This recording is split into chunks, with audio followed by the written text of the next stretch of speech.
ಮತ್ತೊಂದು ಕಡೆ ಮಹಾರಾಷ್ಟ್ರದ ಪಶ್ಚಿಮ ಘಟ್ಟದಲ್ಲಿ ಮತ್ತೆ ಮಳೆಯ ಅಬ್ಬರ ಹೆಚ್ಚಾಗಿದೆ. ಇದರ ಪರಿಣಾಮ ಕೃಷ್ಣಾ ನದಿಗೆ 1 ಲಕ್ಷ ಕ್ಯೂಸೆಕ್ ನೀರಿನ ಒಳಹರಿವಿದೆ. ಈಗ ಕಳೆದ ಒಂದು ವಾರದಿಂದ ಗಮನಿಸಿದ್ರೆ 6 ಸೇತುವೆಗಳು ಜಲಾವೃತ ಆಗಿದೆ.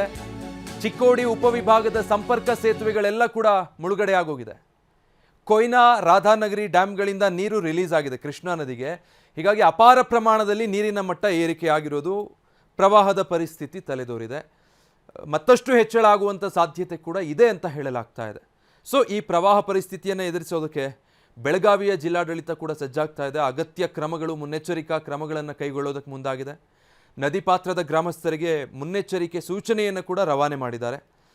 ಅಪಾಯ ಇದೆ, ದಯವಿಟ್ಟು ನಿಮ್ಮ ಜಾಗ ಖಾಲಿ ಮಾಡಿ ಸುರಕ್ಷಿತ ಸ್ಥಳಗಳಿಗೆ ತೆರಳಿ ಅಂತ.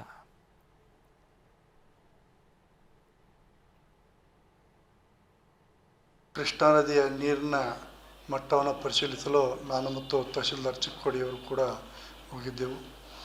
ನೀರಿನ ಹರಿವು ಜಾಸ್ತಿ ಇದ್ದು ಈಗಾಗಲೇ ಕೊಯ್ನಾ ಡ್ಯಾಮ್ನಿಂದ 23,520 ಕ್ಯೂಸೆಸ್ ನೀರನ್ನು ಬಿಡ್ತಾ ಇದ್ದಾರೆ. ಅದರ ಜೊತೆಯಲ್ಲಿ ಈಗ ನಮ್ಮ ರಾಧಾನಗರದಿಂದ ಮತ್ತು ರಾಜಾಪುರದಿಂದ 84,083 ಕ್ಯೂಸೆಸ್ ನೀರನ್ನು ಬಿಡ್ತಾ ಇದ್ದಾರೆ. ಒಟ್ಟಿನಲ್ಲಿ 98,163 ಕ್ಯೂಸೆಸ್ ನೀರು ಒಳಹರಿವು ಆಗ್ತಾಯಿದೆ.